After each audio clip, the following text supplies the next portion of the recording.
Yeah, so I think just my background at the moment, I primarily work with wildlife, but obviously that involves a lot of the time being involved in the anti-poaching units, the K9 units when it comes to anti-poaching.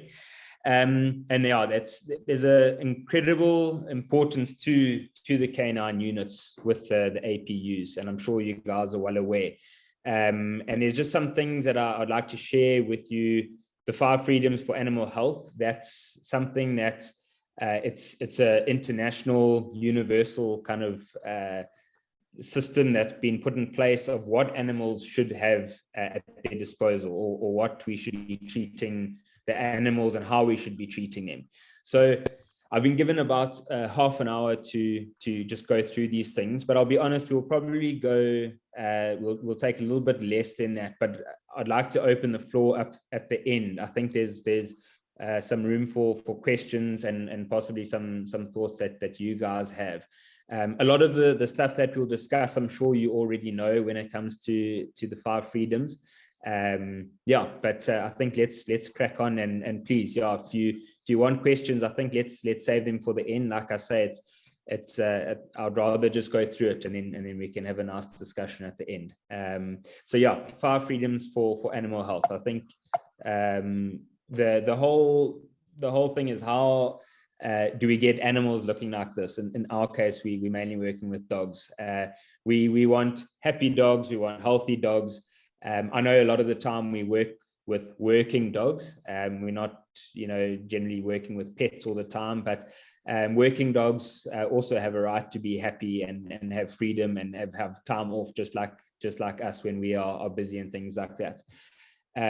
Obviously, dogs like this that we see here, to get to that kind of level of this case, skin problems, is something that should have been picked up long time ago, and to see an animal like this is obviously really bad.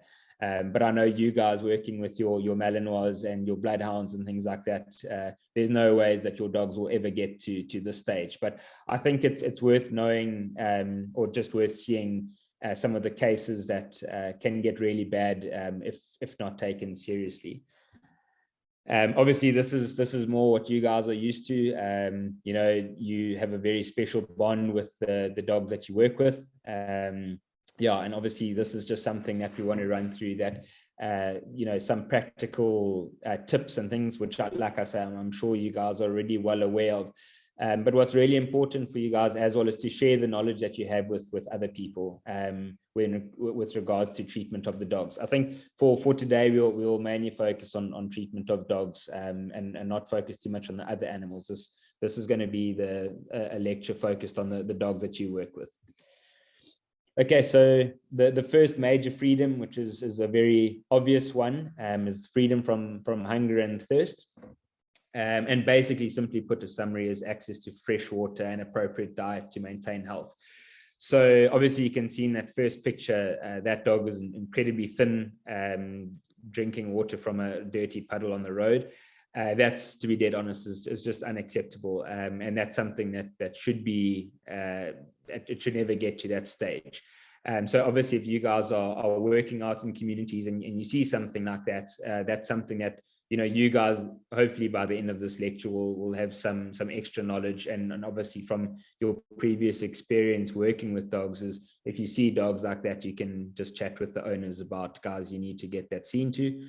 Obviously, the other dog on the other picture is seriously fat. It's a very obese dog, and that's also not a good thing. I want to make it clear that too little and too much food is equally bad for dogs. Your working dogs, obviously, if they're too thin or too fat, will never be able to perform the function of running out in the bush for kilometers and kilometers. So that's why I specifically say an appropriate diet. The other thing with your working dogs is, they burn a lot of calories or use a lot of energy working in, as you guys well know, working in the hot African sun, walking long distances. They need special diets. The dogs that, are living just in a home and don't have to walk far, they don't need a very special diet. But I'm sure, as you know, a lot of your dogs will be on a high performance meal, which is the appropriate diet for them. So again, that's something, you know, that if you end up leaving the Mambas and you join a different anti-poaching unit anywhere in Africa or somewhere else in South Africa, you obviously now have the knowledge to say, guys, these dogs need a special diet. You can't just go to the local Pick and Pay or Spar and buy the first dog food that you see on the shelf. The fresh water as well, very, very important, as you'll see in this next photo. The dogs don't think that heavy rainfall and now there's water lying all over the ground and in drains and things like that. That's not suitable drinking water for the dogs. Obviously, it's always a good idea to have bowls and fresh water that you replace a few times in the day. And then when it comes to the food, that first picture at the top left-hand side there, obviously that's a high quality food and it's clean. You can see that food in the bottom right, that's quite an old and moldy feed, which is very important not to feed old food.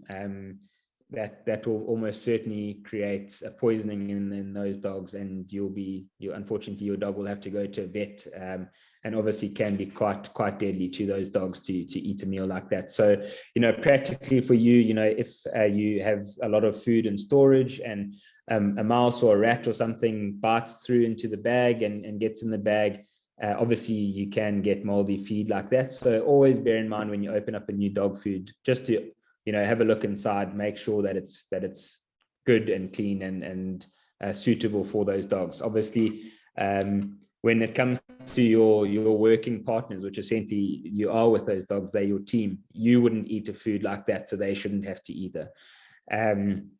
Then I'm sure you guys do it already. Look, this lecture we do present to some people who have never had a discussion on animal health. When you're in the field, obviously just always make sure you've got some water and some snacks for them, particularly after a long run.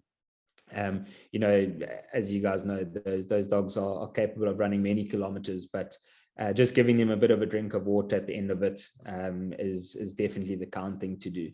And definitely would recommend it. And again, it's something that you can share with people that you come across who have no knowledge about how to look after their dogs. I think, like I say, a lot of this is you will almost certainly know most of this, but my encouragement at the end of this is to share what you learn or what you have learned with regards to animal health to other people, so that everyone knows how to treat their pets. Okay, the next freedom is freedom from discomfort. And that basically is providing an appropriate environment for those dogs. You can obviously see in these two pictures, there's a lot of overcrowding, difficult to clean in here.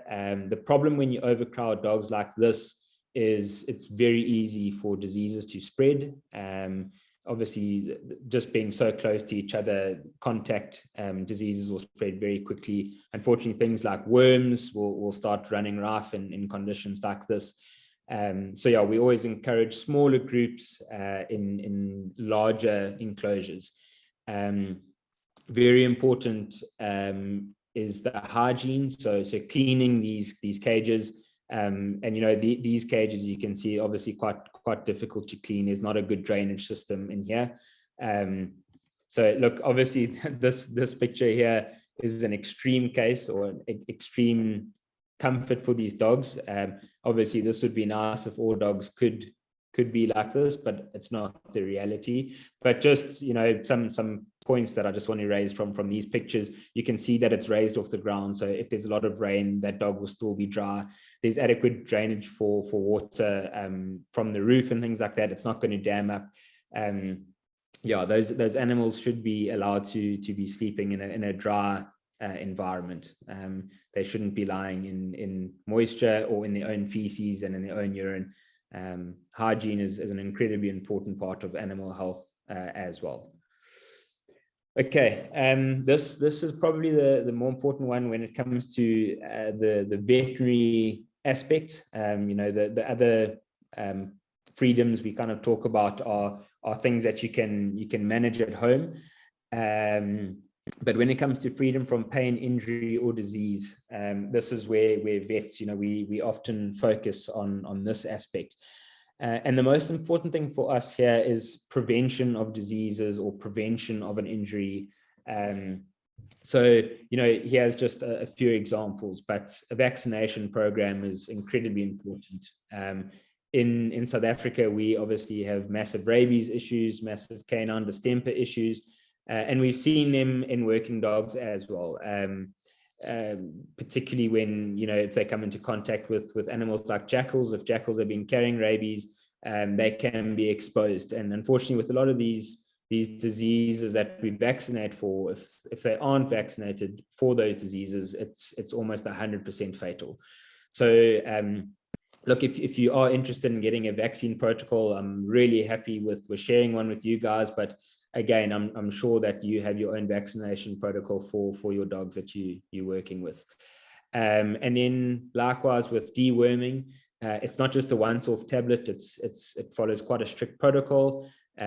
We normally recommend a minimum of 4 times a year. Every 3 months is what we like to deworm the dogs. And then something for ticks and fleas. We normally advise a monthly treatment, particularly for those working dogs, which are, out in the veldt almost every day, very prone to picking up ticks. And obviously there's some really nasty diseases that ticks can carry. The most important one is babesia or tick bite fever in dogs, which if your dog does get that almost certainly means a trip to the vet, but is a very preventable disease. So what we like to focus on is the prevention of the diseases. We have a saying that's saying prevention is better than cure. Rather, don't allow your dogs to get sick, then get them sick and then trying to get the treatment for it. It becomes a lot more difficult. But again, if you are worried, you must definitely contact your local veterinarian if you notice something different. Here's just a quick summary picture of things which I'm sure you've been trained in the past, but if you see any abnormal behavior, that's often a first telltale sign. With the working dogs, we often see them a bit more lethargic or a bit more tired than usual. Vomiting and diarrhea or not eating well, it's another sign that if you start seeing that, definitely worth contacting your local vet just for advice. Then with regards to breathing, always watch the breathing. Panting, if you hear wheezing or coughing, or if there's like snot coming out the nose, very similar to colds and flu in people. If you see they're drooling a lot, it's just basic signs that I'm sure, like I said, that I'm sure you guys are well aware of the signs that you should be looking for when it comes to your dogs. If you see something abnormal, always a good idea just to phone someone if you're not sure, and you can get some advice. I know, for example, with me, if you do have an issue, you're more than welcome to give me a call, and I'll be able to give you some advice. If it's something that needs to go to the vet or something that you can just monitor for a day or two, particularly your working dogs, they need to be fit and healthy all the time. I think that's a really important thing. The next one is freedom to express normal behavior. And this is it can be a difficult one to explain because people will often say, well, what is the normal behavior of a dog? We will focus specifically on the dogs that you work with, things like bloodhounds and Malinois or German Shepherds. They are working dogs. They are running dogs. They do not want to be chained up for too long. Yes, at night they will be okay to be in an enclosed environment, but it can't be in that environment for too long. Those dogs are trained to run far distances. So even if there's no work planned, it's always a good idea just to give them some time in the day where they can just run and be free and get rid of some energy. These are cases, where a dog is chained to a tree or in a very small enclosure, that those dogs aren't able to exhibit their normal behavior. They can't run anywhere. They literally can just lie down and sleep all day. And it's very important to remember, look, if 50 years ago, people weren't really aware of the feelings of dogs, but it has become more apparent and proven that dogs do have similar feelings to humans, maybe not exactly the same, but dogs are able to feel depressed, sad, happy, you can definitely see, I mean, that dog there on the left is an incredibly sad dog because he can't express his normal behavior. He can just reach his water bowl, and that's his whole life. So really important to remember that these dogs, they are capable of feeling emotions, and so we should treat them properly to prevent them from going into things like depression. Depression in dogs will often lead to secondary things where they won't work as well when you need them to. If they're running in the field, they kind of just not as active, and it can lead to secondary diseases as well. That's also been proven. Freedom from fear and distress. Look, when it comes to the working dogs, a lot of them seem fearless, but bear in mind there are some things that can still make them quite nervous.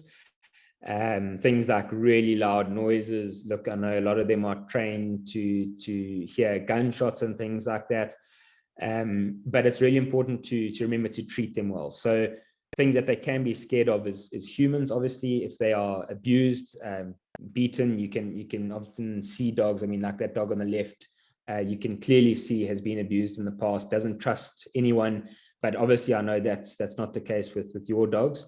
Again, this is something that, you know, if you go home and you see people treating dogs badly and you can see scared dogs, it's your opportunity to speak up and say to them, look, this dog is scared. Don't do this. You know, don't hit them in the face. Don't hit them at all. Be careful about the loud noises. You know, things like fireworks, always, if there are dogs in the vicinity, should be avoided. Again, that's just something that it's really important to remember that dogs are able to be scared, and our treatment of the dogs is often the most important part of that. If we treat a dog really badly, they become quite scared. So the encouragement here is obviously to treat dogs well. Soft touch, they often yearn for that. They want that. So a pat and soft touch, but be careful always of dogs on the face. They don't always like being touched in the face, and obviously if it's too hard, they do start getting what we say head shy. They start blinking and turning their heads away. They become quite unsure. Dogs are very prone to feeling unconfident. They can lose their confidence very quickly if they are treated badly. And obviously your dogs that you're working with, you need them to be brave and strong. Obviously the work that they do chasing after poachers and you know, running into lions and elephants and things like that, you can't have them feeling scared at all. So again, a lot of this boils down to how we treat them, which I know you guys are very good with that. So again, this is probably more for what you can teach people if you see dogs being mistreated. Obviously, yeah, you can do classic examples. You can see that these dogs are absolutely happy. There's no fear, no anxiety in these ones. They are happy and ready to work. Okay, so just the summary. Like I say, I wasn't going to talk for too long. I'd like to just hear if you guys have any questions for me. But just to quickly go through them: freedom from hunger and thirst. Just remember, with the hunger and thirst, also overfeeding is not a good thing. Freedom from discomfort. A lot of that revolves around hygiene, cleaning the kennels, cleaning the environment that they're in. Free from pain, injury, and disease. This is mainly focused at the veterinary aspect. If you're unsure, call your local vet, call someone that knows and they can give you advice. Always better to rather phone and them tell you that, no, don't worry about it, it's fine, then not phone and then unfortunately the dog ends up 10 days in a hospital or even dies. Freedom to express normal behavior. This is, like I say, for your working dogs, they need to be able to run and play and have some contact with other dogs. And then obviously freedom from fear and distress, similar to normal behavior, focusing at their mental state. They should be confident. They shouldn't feel scared or frustration or anything like that. I think what's quite important to remember with these 5 freedoms is a lot of them are interlinked. So by doing one, you're actually doing the rest. But just to break it down, so it just makes it a bit more simple. These are 5 things that are kind of non-negotiable when it comes to your dog's health. These are things that, when you wake up in the morning, every single day, these are things that you need to kind of contemplate or think about to make sure that your dogs are free from the negative kind of aspects that we've discussed about. So yeah, quite a simple one from my side. Look, if there are any questions, happy to discuss them now, or cases that you've had where you wondered should you have called the vet or shouldn't you have, or maybe some of the living conditions you wanted to question, saying, is this fine if the dog's living like this, or should we do something a bit differently? Yeah, I'm happy to discuss that now.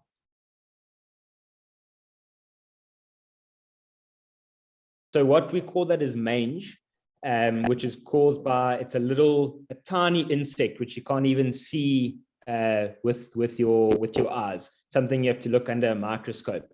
But if you do see that, there's a few treatment options. The one picture I showed is called a NexGard tablet.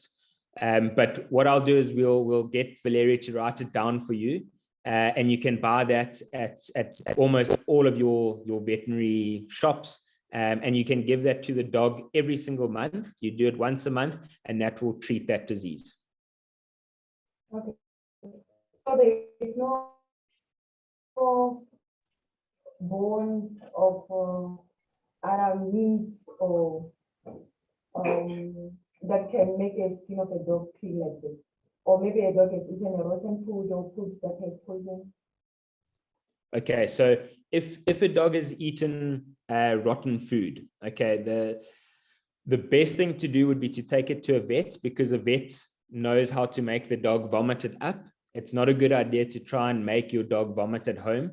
So that's again where we talk about preventing something rather than treating it once it's happened. So with regards to poison or something like that, if a dog does get hold of old food or a known poison, something like rat poison, for me, that is you have to get it to your local vet for them to treat that.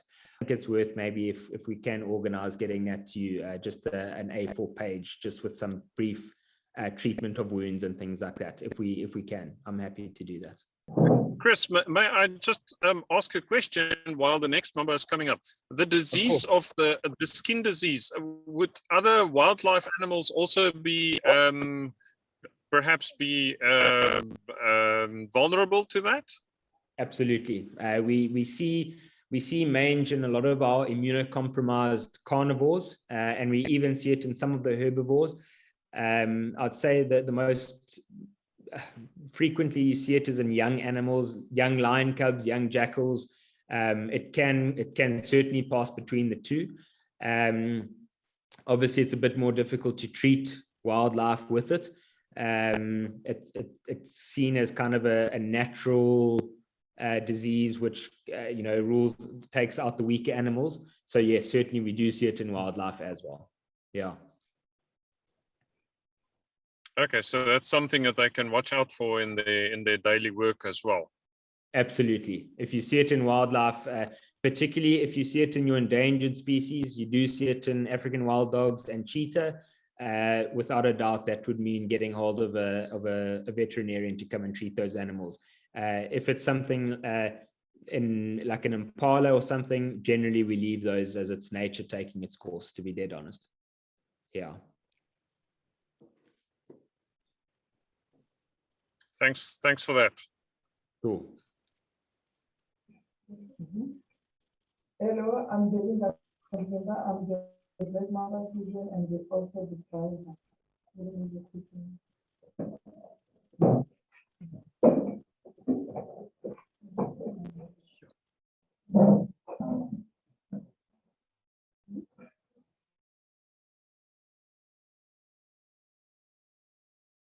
Okay, so yes, the healthy dogs can also spread some disease, not as serious as sick dogs, but normally what happens is the bite wounds themselves can get quite infected in people. So if a dog bites you, it's very important to clean it. Dogs don't always have the cleanest mouths. So if I was you and I got a bite from a dog where it drew blood, I would definitely go to a clinic as well to get some antibiotics and some painkillers. But ensure as soon as you're bitten by that dog, that you do wash that wound. That's if it's a healthy dog. If it's a sick dog, there's a very important disease which we mentioned earlier called rabies. And that takes on quite a different shape if you think that you have been bitten by a rabid dog. That is very important to get to a clinic as soon as possible. That cannot wait. Things with rabies that you see, the most common kind of sign of rabies is in a very aggressive dog with a lot of saliva. If you get bitten by a dog like that, please go to a clinic straight away. The clinics in South Africa are trained with how to deal with rabies cases. Very important that you get to a clinic within hours of being bitten by those dogs. Okay, so if you are worried and you suspect that it might have been a rabid dog, you have to go to the clinic. Do not wait a day. You have to go as soon as you can. If it was a healthy dog that bit you because it got a fright or something like that, just as long as the wound is clean, then you can go to a clinic if there's blood or if it starts getting infected. But if you do suspect that it was a rabid dog, please, your boss will understand. Ask them to go to the clinic straight away. Yes. So Dettol, if you've got Dettol, just remember to dilute it. Don't use Dettol straight out of the bottle. Remember, you have to dilute the Dettol. And then again, I think maybe what I can do is when I do that A4 just for some basic dog treatments, I can also just do a basic first aid for things that you can have. There's an ointment we often use called Bactroban, which is just basically an antibiotic cream, which you can put on your wounds as well until you get to a clinic. Okay, but the most important thing is to wash out. If you've got Dettol, absolutely perfect, and then put some ointment on like Bactroban. Okay, so if the dog's been in a cage for a long time and then you open it up and it's obviously quite aggressive, generally that is basically how the dog's nature is now. So it's basically through frustration. So that's one of the freedoms where we talk about them being able to express their natural behavior. So if that dog is locked up, let's say for days and days and days in a small enclosure, they get very frustrated, they get very angry. So when they do come out, they tend to take it out on what's close by to them. So that's why, like, I would advise with those dogs is to give them their space at least once a day. Even if they're not being worked, let them out for 2 hours or so in a bigger enclosure, let them run around, let them lie in the grass, throw a ball to them. I must admit though, once a dog has got quite aggressive, it can be difficult if that's their nature, if you know what I mean. You know how some people are angry, some people are quite relaxed. You must just be careful that dog is not now an aggressive dog by nature because of the way that it was treated. It can be difficult to help those dogs. The other thing that can cause a dog to be aggressive is pain. So very important to you know, if your dog is limping or if it's got a wound, that can make them very aggressive as well, where they don't want to be touched. They feel sore. So yeah, they worried that if you come too close to them, that you're going to hurt them. So if there is a dog that is aggressive when you open the cage, I must admit that would be a case where I would call, we get people who are focused on animal behavior, and we can get them to come and have a look at those dogs. I do know with some of these working dogs, they do have a tendency to get aggressive if they get frustrated and angry, or if they sore. So if that does happen, I would definitely contact a specialist who can deal with that and you can advise. But obviously for you guys, be very careful with those dogs.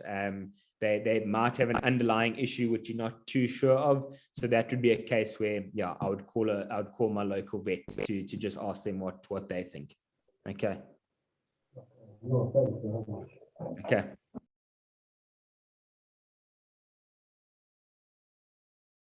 Yeah, with regards to fish. Okay, so what's important to remember though is that dogs are what we call omnivores. So they eat both meat and plant-based diets together. Okay, so when you buy your, let's say your meal, your dog food from one of from the vet shop, when you see them in those little biscuits, those have been made specifically, including meat products, including plant-based products. It includes everything. So fish on its own is okay for, let's say, 1 or 2 meals, but to only feed fish, the dog's not going to get all the nutrients it needs. Okay. Very important thing when giving fish is definitely to cook it. Okay, so there are bacteria and things on fish that the dogs can get a really upset stomach from. So normally what we suggest when guys are giving their dogs fish or chicken or beef or something like that is to just at least boil it. Okay, you don't need to make it fancy. You don't need to put salt and spice, just as long as you boil it to get rid of the bacteria on that fish. Okay, so fish is fine, but not only fish. Okay. If your dogs are very sick at home, often what we suggest is chicken. It's actually a better protein or better meat for dogs than fish.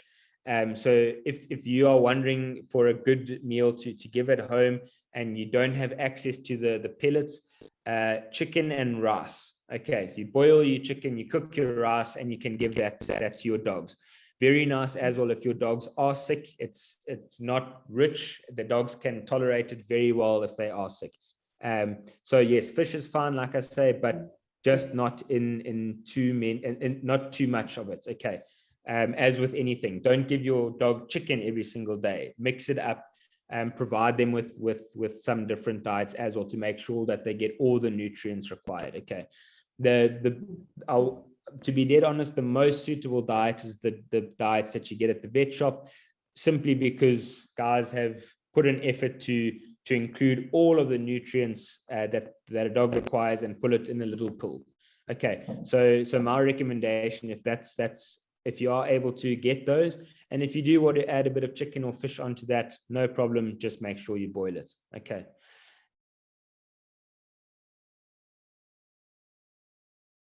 Okay, so normally it's from an allergy. Okay, so grass and some plants similar to people, they can get an allergic reaction to certain things in the environment, grass and trees and things like that. Often females, it can be induced by their season in terms of their reproductive cycles. We do sometimes see that when they're coming into heat, that you do see swollen and reddish areas on those females. It can also be from skin parasites, like we discussed earlier, early mange, ticks, fleas. So normally we have a treatment plan when we see that. So the first things is we give them treatment for the external parasites. So we give them something like we spoke about earlier, NexGard, in a tablet form. And if that red skin continues, then we look a little bit further. Then we look at if it's an allergy, and if it's an allergy, then we treat accordingly. But normally what we do is we start with the external parasites. Okay, so if you do see reddish skin in the females, start with the external parasites, and if it continues, then you go to a vet, and then they will look at the next problem until they diagnose what's going on. Okay.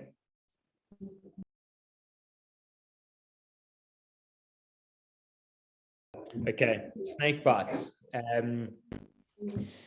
There's obviously we break our snakes into two groups. We've got venomous snakes and we've got non-venomous snakes. The non-venomous snake, something that you'll probably come into contact with, something like a python. Look, if a python bites your dog, obviously it's going to take quite an effort to be able to free your dog up from that. And basically pythons will just be about, if a python bites a dog, will be about cleaning the wound. Okay, don't worry too much about the venom. The problem if it's a venomous snake, something like an Mfezi or a black mamba or a puff adder, they require special medication, anti-venom. Okay. Unfortunately, that has to then go to a veterinarian. Okay. So the anti-venom is quite a dangerous treatment as well. They can get quite bad reactions to it. So it's generally not something that you will take with you in the field. If your dog is bitten by a snake, then it will have to go to a vet. I'm afraid there's nothing that you can carry with in terms of the treatment of the bite. But if you do see that it was bitten, again, similar to what we discussed earlier, is cleaning that wound immediately to try and get as much of the venom out as you can. So if your dog is bitten by a snake, clean the wound immediately. Do not try and suck the venom out with your own mouth, something like that. That can be really harmful to you as the owner. It's about cleaning it and then getting that dog as quick as you can to a vet. Okay. Unfortunately, snake bites, it's a reality of the work that you're in, but very serious if it does happen. Okay. Chris, if I can just mention, when Dr. Michelle Lawrence will be presenting on first aid on Thursday evening, she will also return to the snake bite scenario. So they can just hang in for that again. I will ask her to discuss it in more detail to prepare for that question. Thanks, Johan. Fantastic.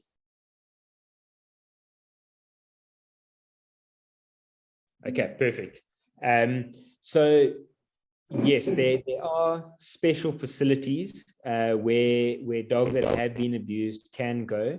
There are a few throughout South Africa. If you want more details on that, I can definitely give you that. A lot of the times, though, those dogs, they often have permanent or lasting conditions. They, once they've been abused up until a point, it's very difficult to get them to trust people again. But yeah, simply they are facilities available, but again, it's the best thing is to be able to treat puppies correctly from the start, that you don't require these facilities. It is difficult to bring them back from a state of depression and fear and distress. It's very difficult for those dogs basically to become normal again. Often, if it's a work dog or something like that, they never return to normal work. They basically will go into retirement. They often become solo dogs, so they don't have other dogs in the vicinity just because they're a bit unpredictable. So it's not a nice story, and unfortunately, if the dogs are abused, it is quite a sad ending for them. But there are places which do their best to help those dogs in their final days, for sure. Yeah.